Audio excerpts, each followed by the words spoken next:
And we are live. Good morning, Crypto Warriors, and welcome back to the Gentlemen of Crypto, episode 706. Today's top story is nearly two-thirds of U.S. adults are crypto curious, says a survey. U.S. House passes bill to require financial regulators to set up digital assets working group. Early Tesla investor Bailey Gifford invests $100 million in blockchain.com. And last but not least, Cream Finance launches $1.5 million bug bounty to improve DeFi security. But first and foremost, Bitcoin Zay, what's going on with those prices? Oh, yeah. So looking at our prices for today, Bitcoin at $55,651, mostly unchanged, down 0.5%. Ethereum at $2,388 is up 9% this morning. Binance at $584, up 11%. XRP at 137 is up 5.5%. Dogecoin at 31 cents is down 17.8% in 24 hours. A lot of people got smacked in the face with that one. Cardano at 125 is up 3.6%. Polkadot at 34.42 is up 1.28%. Bcash at 947 is up 1.5%. And last but not least, Litecoin at 264 is up 3.4%. So we did see a few coins bounce back. We saw Dogecoin get slapped down, and we've seen Bitcoin going sideways. So for those of you who are diversifying into different altcoins, a lot of times taking some profit is not a bad thing. Yeah, for sure. And I guess for those who like to look at charts and trend everything that goes on, it's the second time it's happened now, but it's official on Coin Days. Like with most news in the crypto space, is actually a dump day. So make sure you're considerate of that in the future when we have different whatever days. Because what was the other day? It was another day that happened recently where the same dump happened. But for now on Doge Day, 420, moving forward next year, remember to buy up until then and get ready to sell on the day of, because that is when it usually dumps. So nice little learning lesson for everyone jumping in on the Doge train now. Some quick shout outs. What's going on? Whistletone, Daniel Perez, William Justice, BK keeps on taking Bix, Carmelo, Brooklyn in the house, Carlton Brown, Miriam, Scott, morning. Appreciate that. Chiek, I think I said that right. Chiek Sissy, what's going on? Antonio, Shannon Allen, Kadeem, Wendy Nichols, Slamp Alamo, Somovid, P, For Sure Entertainment, said, finally caught a live show. Welcome to the live stream. Crypto Culture, what's going on? I'm not sure what that means. Crypto Culture said, wow, I can see your yes. What's in your eyes? My eyes? Yeah, I guess. I don't know. I guess because yesterday. Kenzie, I don't know what you're talking about. who had Kenzie chat this morning? I don't know what's going on. Let's see. Shannon Allen said, I was trying to help a friend. He is locked out of 60K of Doge. Woo! Wow, that's crazy. Oh, man. What's going on? Timothy Grigsby. Alec G is hilarious. Spank them likes. That is right. Spank them likes and shares this morning. Jiu-Jitsu Crypto Blues Lover, Erica K. Cornelius. Elijah from Hercules, California. Good morning, everyone. Good morning. All right. As we already said, top story of the day. Nearly two-thirds of U.S. adults are crypto curious, says a survey. That's right. The profile of crypto investors is rapidly shifting, with over half of the crypto curious made up of women, according to a survey by Gemini. What is going on with this new survey here? Oh, man. So a new survey by crypto exchange Gemini shared that according to the 3,000 U.S. adults who were actually surveyed, the average crypto investor who already has some digital assets is a 38-year-old male with an annual income of $111,000. That's your average quote-unquote crypto investor. The findings suggested that the profile of the typical crypto investor is poised for a rapid change, though, because those labeled crypto curious, meaning those who don't hold crypto but are interested in it, are roughly 53% women, and 25% of them are older women nearing retirement. Interestingly, there are far more women in the UK than in the US who said they already have or had cryptocurrency. So based on this survey, it seems as though there's a large amount of people who are crypto curious. They want to get into crypto. It seems like over half of them are women, especially in the UK. And we've seen this just with talking with people like, hey, the demographics of the crypto market are not where they should be. But for people that are curious, it's going to be totally different demographics than what we see now. So for most people, they need to realize that this survey, along with the Coinbase survey, where they saw that it was like 75% of people or curious who are under the age of 30, you got to understand these younger people are understanding that there is no other option, and crypto is going to be a part of their life anyway. So definitely a good survey here to see statistically. And it's crazy to see. It says only 23% of U.S. adults said they had no interest in crypto at all. Again, I want to know who these adults are. That's like, so it went from 1,000 to 60,000 in a few years. You have no interest, like at all? Like, why not? I would love to hear their thoughts. But a couple of things. First, I will say the average crypto investor, I think that's about right. I mean, yeah, it was a 38-year-old male, about 111,000. That's pretty consistent of what you actually see at the conferences, which is crazy. Yeah. It's like guys, late 30s, early 40s, mid 30s, early 30s for guys like us. But yeah, usually that the low six-figure range. And yeah, I mean, they're making splashes in crypto. So it's crazy to see that actually is quite consistent. But also something you can take from this article, people, two things. First, of course, these are bullish sentiments. More people are getting involved in the crypto. That is a good thing. The market isn't going to disappear overnight, right? The second thing, for those actually looking to expand in the crypto space, we're talking about different businesses, whether you have law firms, you're going to do YouTubes. This microphone is not like stale. Whatever it is you're doing in crypto, these demographics are a good way to gauge where your customers or your market might be at. So if you're opening a new crypto business today, if you were to open one today at this moment, it might be a good idea for you to market toward guys in their late 30s, early to mid 40s, right? If you're marketing or you're planning some crypto business that's supposed to do something next 2 or 3 years, maybe you're going to say, hey, I'm marketing to women over the age of 35 to 65 or 70 or something. But these surveys allow you as business owners and people in business to kind of see what direction crypto is going towards. So I do appreciate these surveys because this is some good news stuff as far as what happens if there's another health crisis that affects a certain demographic of the population. You can say, well, we know that's also going to affect the crypto prices because this demographic is definitely represented in the community. So cool survey to see. And as you all can tell, it is definitely a slow news day, which is why we're covering this. Scott Bouchot said, I'm a 38-year-old just entering. There we go. Hey, listen, I'm early, almost mid 30s. I'm in the same boat. We all in here. Oh, yeah. I was saying most of the conferences are a bunch of 38 to 40-year-old dudes who don't like their families or their wife. They come to conferences to get away. To be fair, that's why everyone goes to every conference in every industry. just to get away, bro. Family problems this week too, huh, Bob? Yeah, you know it, man. I'm out here.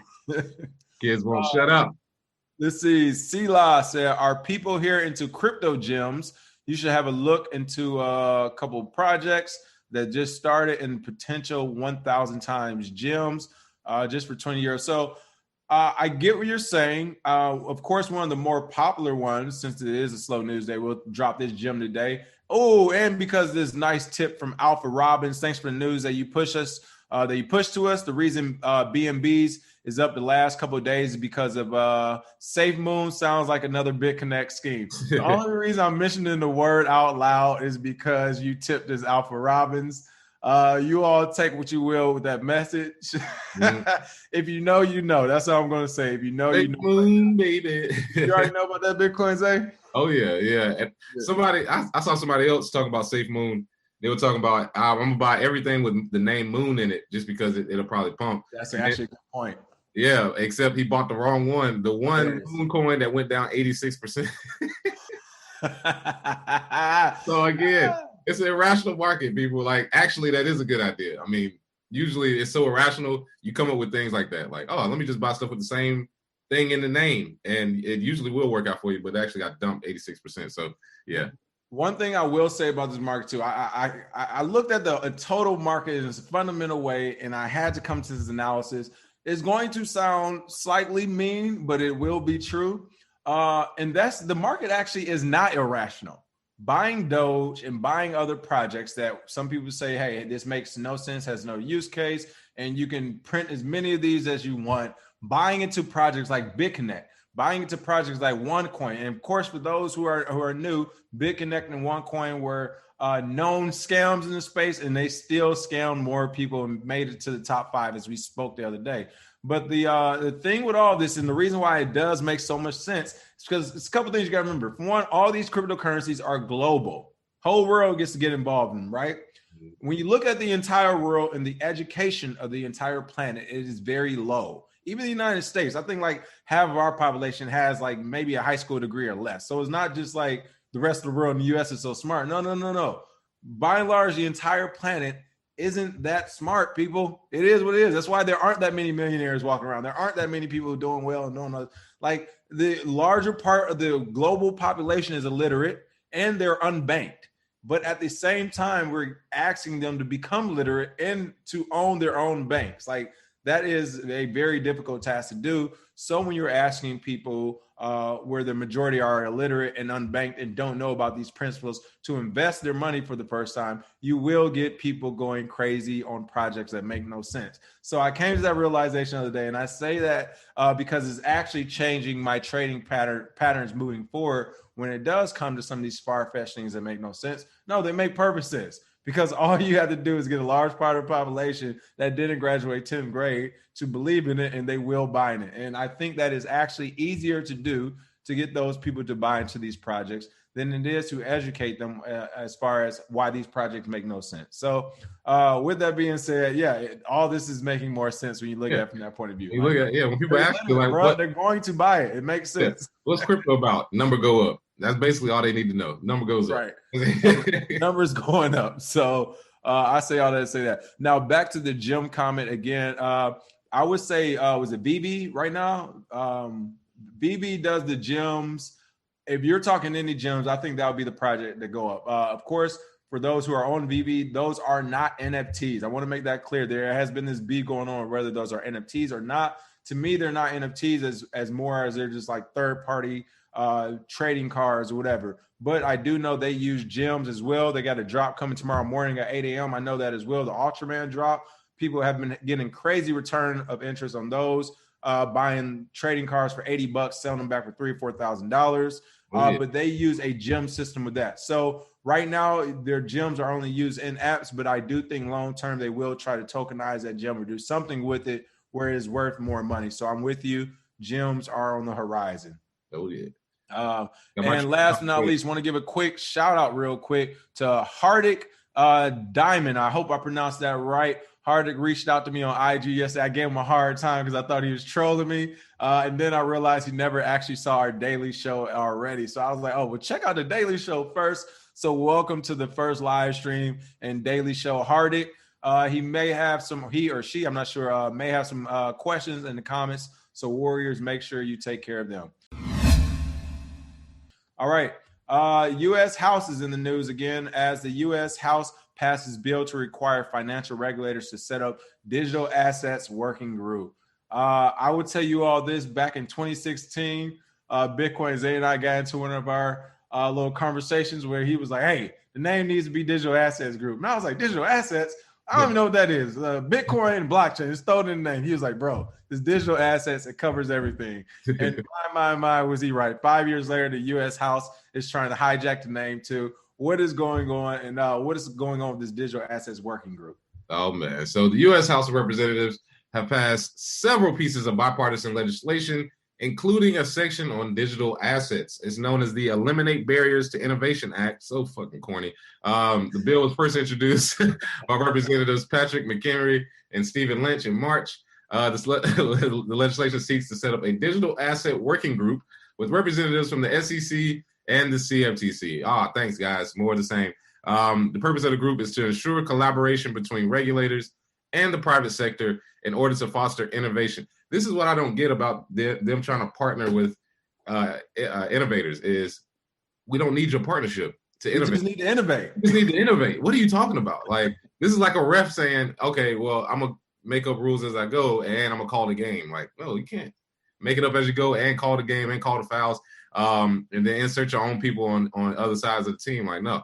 It says here, this is what it says, the overarching goal of the legislation seeks to clarify when the SEC has jurisdiction over digital assets. The nerve to think that you, as a human being, regulating in the current financial system, can just come up with a time when something's deemed a security, and then CFTC can say something's a commodity just because they say it. And then I don't exactly see how this helps innovation. In fact, this stifles it. So, the U.S. House of Reps This is their thing. Them trying to do well. I mean, even the road to hell is paved with good intentions, because they keep trying to say this is for you. This is to help you out. But every time I look up, it seems like you just want more power. So it doesn't make much sense to me. But the U.S. House of Representatives, they're gonna do what they do. That's their job. Well, the problem is we don't hold them accountable. They talk about the stuff they want to do with the private sector. This is the difference between the government and the private sector. In the private sector, you jack up, you're fired. That quick is over. There is no part two. There is no, well, maybe next time. No. So for one, there is no way to equate government and private sector, period. Like, stop it. I've been in both now. And I can tell you for a fact, it is a huge difference. Secondly, as you just mentioned, I want to, the comment you just said in the article, the overarching goal of the legislation seeks to clarify when the SEC has jurisdiction over digital assets. So if you're trying to figure, if the U.S. House just passed a bill and wants financial regulators to set up a digital assets working group to answer these questions, why are you already enforcing fake laws if you don't even have the authority to do it? This makes no sense. They're saying right here, this is the U.S. House, and them saying, this is them over there is saying, this is used so the SEC can clarify, or excuse me, it seeks to clarify when the SEC has jurisdiction. So we don't even know when they have jurisdiction yet they've been exercising jurisdiction. Exactly. The U.S. House itself, we don't even know when they have jurisdiction, and they're exercising it. People, and even crazier, the SEC chair, if you remember, is the CFTC chair. He just literally left the CFTC and went over the SEC. So not only don't they even have jurisdiction, neither one of them, because right now, as this bill is being put out, is to figure out who has jurisdiction and in what ways, but they've been operating with impunity, going after all these ICOs from 2017, saying they're STOs. They're going after all these different companies, and they don't even have jurisdiction to do it yet. Like, gang. Someone asked in the comments yesterday, they said, I don't get this gang thing. What is it about? It's showing you the parallels to an actual gang and what the United States does, which eerily reminds us all of what gangs actually do. And that just tells you what they're going to do, and you have no recourse to stop it. Yeah. That's what's happening here. It's crazy to see. And last but not least, they also called this again, the Eliminate Barriers to Innovation Act of 2021. People, they've been talking about, this bill was first introduced by Reps Patrick McHenry and Stephen Lynch in March, but they've actually been talking about these innovation acts for the last couple of years.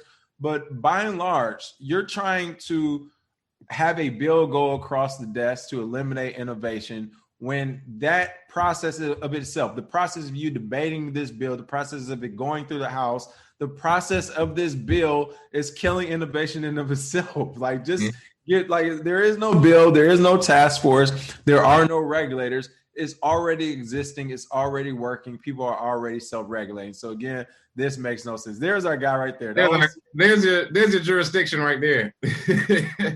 Hey, you got to retweet. Did you tweet that already? Yeah, I already tweeted that. Mr. Burns, you already know that's jurisdiction right there. That is hilarious. That's about to get so many retweets right there. People, this is what we're talking about. It makes, like, they're trying to feed you all this information, but it doesn't make sense. We're going to make a bill to say eliminate barriers to innovation, even though we've been stifling innovations since it got started. Like, what? It's crazy. You gotta love it. Hey, you gotta love gangs, people. This is what you gotta love about them. Like, they just come out and say the craziest things to your face and try to make it make sense, even though it doesn't make any sense at all. It's crazy. Let's see what some of these commenters are saying. Jason Brown said, I told so many people to buy Nexo token at 10 cents. Wonder how many people listen. Oh, y'all in here shilling coins. We made it. All right. What's going on? Kevin Cummings said, gang. They do it on the fly. You already know it. They said, Jam Jetson said, get down or lay down. You know how it goes, people. It's crazy. It's crazy. Crypto Culture said that Mike don't like me. Listen, it doesn't. This pop filter has been dropping lately. All right. Early Tesla investors in the news. Bailey Gifford invests $100 million in blockchain.com. That is right. They saw what happened to Coinbase. They was like, wait, you did what with 300,000? Oh, well, hey, you can take the whole 100 million. It looks like big tech investor Bailey Gifford has backed the largest single investment in major crypto wallet service blockchain.com. That's right. Bailey Gifford, a 110-year-old asset manager firm known for its early bets on firms like Tesla, has invested $100 million in major crypto wallet service, blockchain.com. I mean, I guess my biggest question is, like, does blockchain need more money? What are they doing with more money? Like, what they've been rolling already? What's going on with blockchain and this donation here? Yeah, they're trying to get that IPO money. But yeah, it looks as though the co-founder and CEO Peter Smith announced Wednesday that Bailey Gifford's contribution to his $300 million funding round in March has become the largest single investment in the company so far, stating that their participation in the round marked one of their first investments in a crypto company. I'm sure it won't be the last. Currently, they have $445 billion in assets under management. So this really wasn't a lot of money for Bailey Gifford. And you got to understand, there's more like it. There's more companies like BlackRock, 7 trillion asset. They have billions and billions, trillions of dollars of assets under management, and they're putting 100 million, 200 million into these companies. So very, very small for them, but very big for crypto companies. And they gained a lot early by gaining 28 billion by betting early on Tesla and Alibaba and pharmaceutical company Moderna, which, as you know, is pushing out vaccines now. So they eating pretty good. They really only invest in things that I think they know are guaranteed money. Bitcoin, blockchain.com, guaranteed money at this point. I'm pretty sure they're going to IPO at some point. They have their own exchange. And of course, if they already have raised $300 million, I'm sure $1 billion valuation is just around the corner, and the blockchain.com IPO is coming right after it, because I can guarantee you Coinbase's IPO was too successful. Too many people made money for people to ignore it. So yeah, looks like Bailey Gifford is getting in on the party as well. There it is. There it is. All right. Let's see. I saw some good comments. Sergeant Crypto said, we better chill out with this Mr. Burns before he send them boys to get you. Oh, man, you already know. Look, they probably already got a whole team waiting on us. They're waiting until we get bigger. They're like, nah, let's upset them when they make it. Crypto Q said, eliminate access to innovation by putting banks out of business. Seriously, though, I mean, that's the way we should do it. Let's see. That is right, Chappie. Thank you. Chappie said, one buys Omni token, not gems. Gems are just used to purchasing the Omni tokens with sold via exchanges. That is actually correct. Talking about VB or whatever it's called. That's right. I will say, though, you just got to be careful, because if you give too many people new terms, you'll lose them in the sauce, which is why I know the difference usually, but I keep it rudimentary intentionally, if that makes sense. Rashad Perry said, that sounds like fluff. They aren't going to help retail investors. You already know it. Hardick said, difference between circulating supply and total supply. Bitcoin Zay? So circulating supply is what's actually being used, what's in wallets, and then total supply is what will be mined or will be pushed out at a certain point based on their supply schedule. So some could actually be burned as well, which would affect the total supply, but the circulating supply could still be high before those burns happen. Yep. And also the circulating supply could be people who have it in wallets that don't move it, aka Doge. The circulating supply is trillions of Doge, and they're sitting in wallets that haven't moved in 5 years. So even though it's quote unquote circulating, they're just not being mined from the computer. Yeah, I mean, it was crazy about that too, people. Again, I think the majority of 65% of Doge is in like a very small amount of wallets. It's like a crazy low amount. So something to consider. Kevin Cummings said, imagine all the peeps on the continent who had no landlines and now have cell phone capabilities and the ability to invest. So that's what I mean. And of course, and this goes to the Slamp thing. So Slamp Alamo said, I call bullshit. I dropped out of high school in 9th and I still won't buy that shit. Hilarious. I mean, so it's not like a all in all, right? Jay-Z dropped out of high school, people, like, but by and large, on average, it doesn't work out for everyone. I mean, I used to say I wasn't gonna go to college if I didn't play football. I was like, I'm good. Like at the 10th, 11th grade, I was like, I'm pretty good to go as far as what I want to do. Like, so trust me, I understand that. But also, I want to go back to this comment what Kevin Cummings said. This is my point. You have people who didn't don't have any form of schooling or training, right? And then all of a sudden they get dropped a cell phone for the first time. They never even had a landline. They just got iPhone. You have to remember that's the rate of speed technology is going.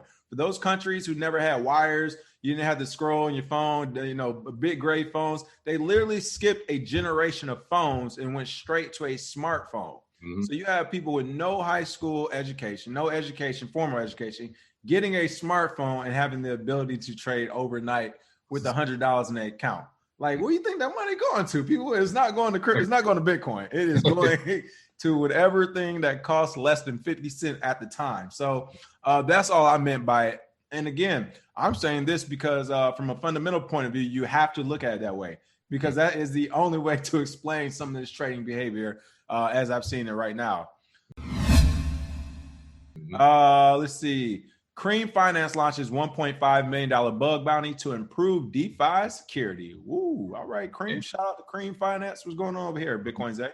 Oh man! So decentralized lending protocol Cream Finance is backing another major effort to improve the security of decentralized finance. They're launching a $1.5 million bug bounty with blockchain bounty program platform ImmuneFi to strengthen Cream's protocol, API, and website security. This is very important because if you don't know, in 2020, we had no less than 17 major DeFi exploits and hacks that resulted in the loss of $154 million. So spending $1.5 million in order to put a bug bounty out, in order to try and find it before it happens, is actually the right thing to do.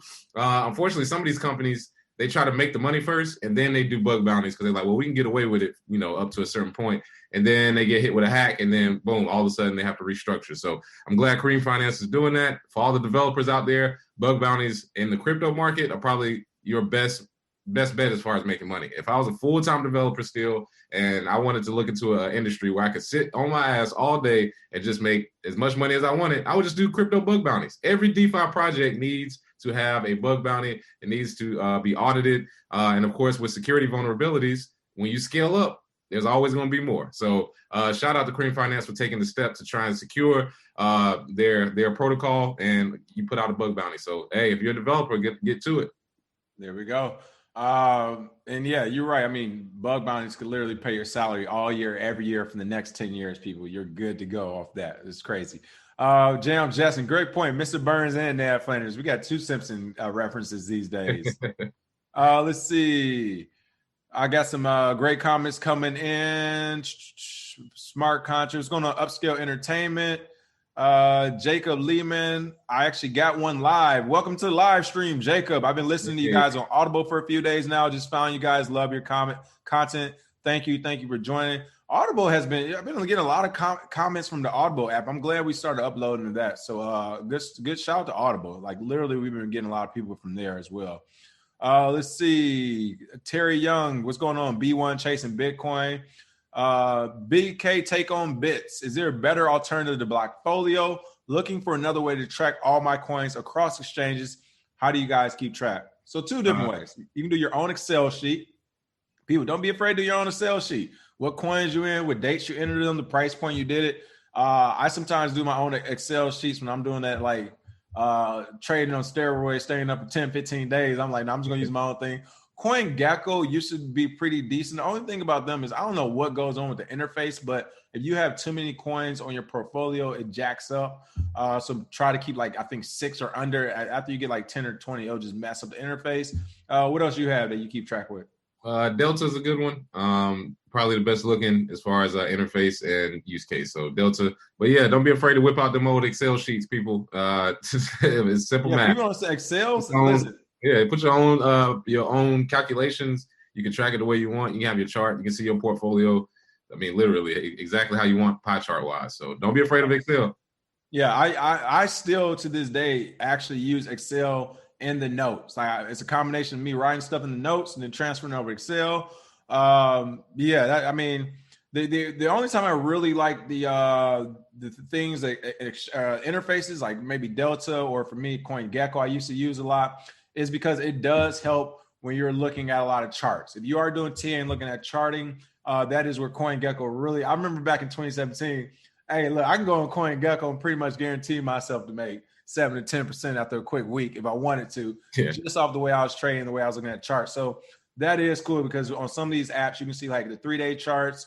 And for me, sometimes when you're doing short-term trading, again, if you have a token that's been just taking a dive for 2 to 3 days straight, for 48 hours, 72 hours straight, 20% the first day, 12% the next day, 6% the next day, it's shortening it up for a reason because that third or fourth day, that thing's about to come back 15, 20% going the opposite direction. So there you all have it. free trading advice right there because it's a slow news day. Oh, yeah. Walter Beasley, thank you for the tip. Love the content, brothers, for sure. Upscale Entertainment saying pay for pro with Delta. Okay. And also a lot of these questions you're asking about these different places, people, this is why we're starting to unroll some of these sponsored ads and stuff out. People are asking us, hey, can you send people to our exchange? We have a great exchange. Can you send people to our app to do this? And we're going to start sending you on that direction. We want you to have that feedback to say, hey, tell them this is terrible and get away, or they're actually doing a good job. Minho, what's going on? Minho Donahue, welcome back. Welcome back. Let's see. I saw one more great comment too. Someone was asking about Bitcoin dominance. There it is. Kiyama said, probably beginner question. Been seeing the Bitcoin dominance steadily decrease. Why is that? What does it indicate about Bitcoin future? The trend, it continues. It's the same thing as I was saying about the education level. Seriously, like Bitcoin always decreases in these bull markets because everyone's thinking they found the next Bitcoin. So they want to buy that coin instead of putting their money into Bitcoin's market share. Did I miss anything Bitcoin say? Not at all, because it's the ebb and flow of the Bitcoin dominance. When it starts getting to about 50, 55%, that's alt season usually. And that's when you see all the money flow in altcoins, dominance goes down. However, altcoins are meant to be traded. So when they flip and you start seeing everybody running out of alts, Bitcoin dominance shoots back up to 70, 80% usually. So nothing really to worry about, especially when you realize every single bull market, there's thousands of new coins. So there's even more dominance being taken away whenever alt season happens. But once it's over, the king comes back and dominance is just fine. So yeah, king always comes back. That is king crazy. always comes back. Nothing wrong. Nothing going on there. Nothing wrong. What's going on, Chappie? Yeah, I was a safety and corner, Chappie. Rashu, thank you for that number. 65% of Dogecoin is in 20 wallets. You gotta laugh when you say it out loud. And I'm not even hating people. You all know I make money off the Doge pumps. I've been telling people about Doge pumps since I got into crypto, people. So I'm not the hater on Doge, right? I'm just also being cognizant of what it is. And this is what I meant by education. It's like, no matter how you cut it, if you really was to look at that number and would say 65% in 20 wallets, there you have it. But whatever. Again, I'm not hating on it. It's all good. Last story, we didn't say this earlier, but I remembered to cover this because I saw it all over Facebook and the like yesterday. But we got to give a shout out to this person because they definitely support us, continue support over the years. But that is a shout out to the Black, I'm about to say the name wrong right now, so I'm making sure I'm pulling up because I'm reading the article as well. Giving a shout out to Naja Roberts, owner of the Crypto Blockchain Plug down here in Inglewood, California. Shout out to Naja. Naja Roberts. About to bring out a cool story for those who already have heard about and met Naja. We need to have her on the show.